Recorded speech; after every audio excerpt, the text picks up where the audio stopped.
केजरीवाल जी इतने दिन से जेल में हैं, लेकिन मुख्यमंत्री का पद छोड़ नहीं रहे। वहीं दूसरी तरफ एक हवलदार, एक थानेदार, एक पेशकार, एक तहसीलदार, एक एसडीएम, एडीएम, क्लर्क, कप्तान, कमिश्नर, कलेक्टर अगर 2 दिन के लिए जेल में चले जाएं तो उनको सस्पेंड कर दिया जाता है। इसलिए मैं बार बार कहता हूं, कानून घटिया है। नेताओं ने अपने लिए कुछ कानून बनाया ही नहीं। 1951 का जो रिप्रेजेंटेशन ऑफ पीपल एक्ट है वो महा घटिया है। उसका नतीजा यह है, एक तो गुंडे, बदमाश, अनपढ़, अनाड़ी पॉलिटिकल पार्टियों का टिकट खरीद के विधायक बन जाते हैं, सांसद बन जाते हैं, और दूसरा पकड़े भी जाते हैं तो इस्तीफा नहीं देते। आपके सामने एग्जाम्पल है, संजय सिंह जेल में रहते हुए दोबारा शपथ ले लिए। मनीष सिसोदिया इतने दिन से जेल में, इसके बाद भी विधायक बने हुए हैं। सत्येंद्र जैन इतने दिन से जेल में है, इसके बाद भी विधायक बने हुए हैं। बड़े मुश्किल से उन्होंने मुख्यमंत्री का पद छोड़ा। केजरीवाल जी भी जेल में है, इसके बाद भी विधायक बने हुए। दूसरी घटना, केजरीवाल जी जेल में है, उनके पास न कागज है न कलम है, लेकिन बाकायदा उनका रिटन ऑर्डर बाहर आ रहा है। इसका मतलब ऑर्डर वो फेक है। केजरीवाल की एक मुख्यमंत्री प्रेस कॉन्फ्रेंस करके कहती हैं कि केजरीवाल जी ने यह ऑर्डर भेजा हुआ है और उनको देश की बड़ी चिंता है, उनको दिल्ली के लोगों की बड़ी चिंता है। सफेद झूठ। पहले 2 दिन उनकी केजरीवाल जी के मंत्रियों ने झूठ बोला, अब केजरीवाल जी की पत्नी सफेद झूठ बोल रही है कि केजरीवाल जी से मिले, उन्होंने कहा है कि हमें बड़ी चिंता है और हम लड़ते रहेंगे, जो भी।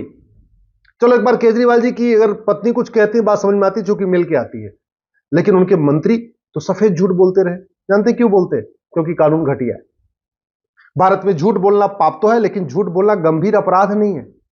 झूठ बोलना फ्रीडम ऑफ एक्सप्रेशन की श्रेणी में आता है, बोलने की आजादी की श्रेणी में आता है।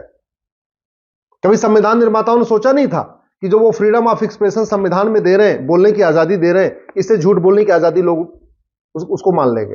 अरे सच बोलने की आजादी भैया, झूठ बोलने की आजादी नहीं है। लेकिन झूठ के खिलाफ कानून बना ही नहीं।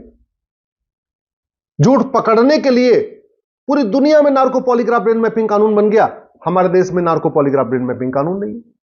न झूठ बोलना गंभीर अपराध, न झूठ पकड़ने के लिए नार्को पॉलीग्राफ ब्रेन मैपिंग कानून, न झूठ पकड़ने के लिए हर जिले में नार्को पॉलीग्राफ ब्रेन मैपिंग की लैब। तो लोग झूठ बोलते जा रहे हैं। अब जनता गुमराह हो रही है। जनता सोच रही है जो ईडी की तरफ से कहा जा रहा है वो सच है, कि जो केजरीवाल के मंत्री बोल रहे हैं वो सच है। इसके पहले आपको याद होगा आंदोलन हुआ था, जन लोकपाल आंदोलन। अल्टीमेटली पूरा जो आम आदमी पार्टी है, जन लोकपाल आंदोलन से बनी है। यह कहा गया कि भारत में जब लोकपाल अपॉइंट हो जाएगा सेंटर में और राज्यों में लोकायुक्त अपॉइंट हो जाएगा, सारा भ्रष्टाचार खत्म हो जाएगा। ये मेरे आपके सामने देखिए कानून है, लोकपाल है, लोकायुक्त एक्ट है। कानून भी बन गया, लोकपाल भी अपॉइंट हो गया, लोकायुक्त भी अपॉइंट हो गया। आप बताइए, आपके तहसील का, आपके जिले का भ्रष्टाचार रत्ती भर कम हुआ क्या? आपके राज्य में भी लोकायुक्त है, केंद्र में भी लोकपाल है, लेकिन रत्ती भर भ्रष्टाचार कम हुआ क्या? नहीं, क्योंकि हमने पुलिस रिफॉर्म किया नहीं, हमने जुडिशियल रिफॉर्म किया नहीं, हमने एडमिनिस्ट्रेटिव रिफॉर्म किया नहीं, हमने सिटीजन चार्टर लागू किया नहीं, झूठ को गंभीर अपराध घोषित किया नहीं, narco polygraph brain mapping lab बनाए, कानून बनाए नहीं। लोकपाल भी बन गया, लोकायुक्त भी बन गया।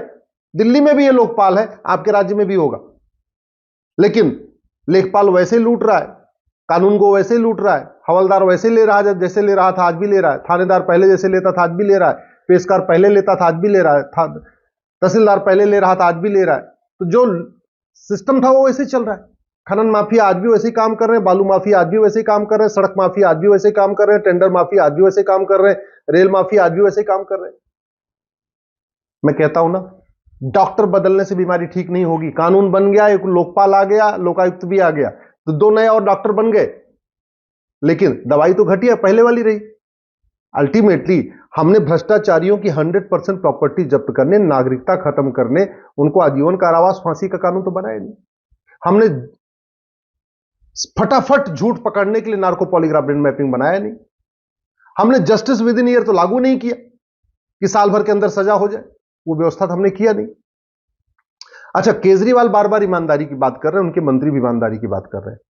आज दिल पे हाथ रख के बताइए, 3 बार मुख्यमंत्री हो चुके हैं, आज तक दिल्ली की विधानसभा में घूसखोरी, कमीशनखोरी, दलाली खत्म करने पे कभी चर्चा हुई क्या? आज तक दिल्ली की विधानसभा में मिलावटखोरी, मुनाफाखोरी खत्म करने पे कभी चर्चा हुई क्या?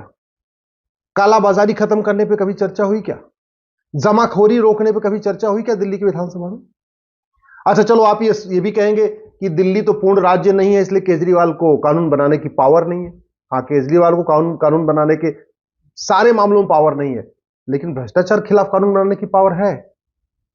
और केजरीवाल ने 3 बार अब तक मुख्यमंत्री रहते हुए कम से कम 25 बार विधानसभा का विशेष सत्र बुलाया, कि कभी किसान आंदोलन को समर्थन देने के लिए विधानसभा का सत्र बुलाया, कभी कुछ करने के लिए, कभी निंदा करने के लिए, कभी किसी को उटपटांग बोलने के लिए, खूब विधानसभा का सत्र बुलाया।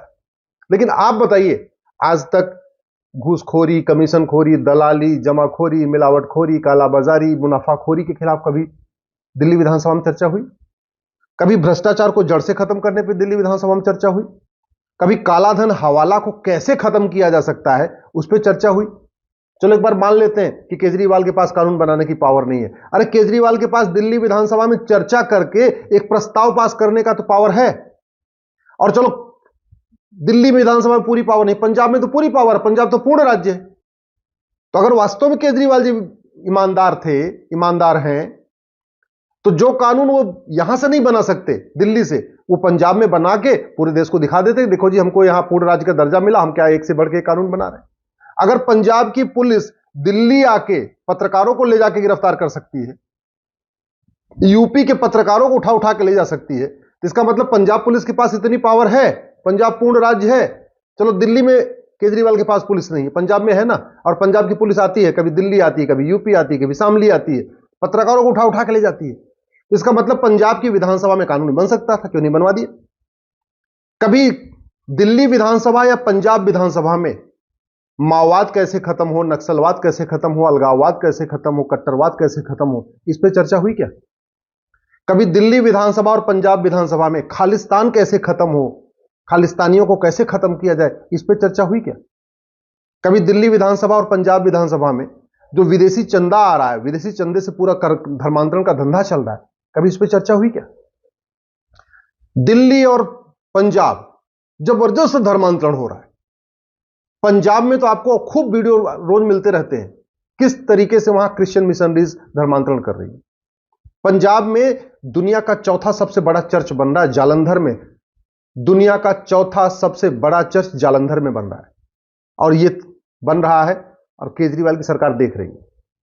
काला जादू दिखा के, अंधविश्वास फैला के, कैंसर का इलाज करने के नाम पे ये निकाम करके, चंगाई सभा करके रोज पंजाब में धर्मांतरण हो रहा है। सारे वहां दलितों को कन्वर्ट किया जा रहा है। आइए, बाबा साहब के अंबेडकर की फोटो बना के अपने पीछे लगा के और बैठे हुए हैं, कुछ नहीं कर रहे। बाबा साहब अंबेडकर और सरदार और भगत सिंह जी की 2 फोटो लगा लेते हैं और उसके आके सामने बोलते हैं, लेकिन कभी इन्होंने अलगाववादियों के खिलाफ तो बोला नहीं, आतंकवादियों के खिलाफ तो बोला नहीं, जिहादियों के खिलाफ तो बोला नहीं, मजहबी उन्मादियों के खिलाफ तो बोला नहीं, पत्थरबाजों के खिलाफ तो बोला नहीं, कभी इन्होंने धर्मांतरण के खिलाफ तो बोला नहीं। दिल्ली में घुसपैठिए भर चुके हैं और पंजाब में पूरे बांग्लादेशी घुसपैठिए भर चुके हैं। पंजाब का ऐसा कोई जिला नहीं है जहां रोहिंग्या और बांग्लादेशी फैल नहीं गए। लेकिन न केजरीवाल की न दिल्ली की सरकार घुसपैठियों के खिलाफ बोलती है, न जो वहां पे भगवंत मान कभी कुछ बोलते, और फिर कहते हैं मैं ईमानदार हूं। केवल भाषणबाजी से ईमानदार, बतौलेबाजी से ईमानदार। आज कुछ भी करके दिखाया हो तो आप बताइए, ईमानदारी से आप सोचना कि केजरीवाल ने, जिनके पास 2-2 राज्य सरकार है, आज तक उन्होंने कभी चर्चा किया हो, कभी विधानसभा से प्रस्ताव पास किया हो, कभी विधानसभा से कोई भ्रष्टाचार के खिलाफ, कालाधन के खिलाफ, अलगाववाद के खिलाफ, आतंकवाद के खिलाफ, जिहाद के खिलाफ, मजहबी उन्माद के खिलाफ, पत्थरबाजी के खिलाफ, घुसपैठ के खिलाफ, घूसखोरी के खिलाफ, जमाखोरी के खिलाफ, मिलावटखोरी के खिलाफ, कालाबाजारी के खिलाफ, नशा तस्करी के खिलाफ, पूरा पंजाब में ड्रग स्मगलिंग फैली हुई है। कभी पंजाब की विधानसभा में जब से केजरीवाल की सरकार आई है, नशा तस्करी पर चर्चा हुई क्या? नहीं हुई। तो कुल मिला के बस बतौलेबाजी चल रही है। इसलिए मैं कहता हूं, पाखंडियों को पहचानिए और पाखंडियों को एक्सपोज करिए।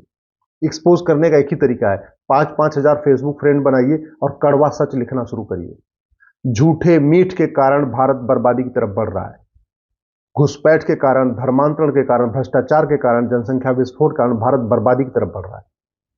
और ये जो आज के नेता है ना, ये 25 साल के बाद आपके बच्चों को बचाने नहीं आएंगे, लेकिन आज का अच्छा कानून 25 साल के बाद आपके बच्चों को बचाएगा। इसलिए कह रहा हूं, फेसबुक पे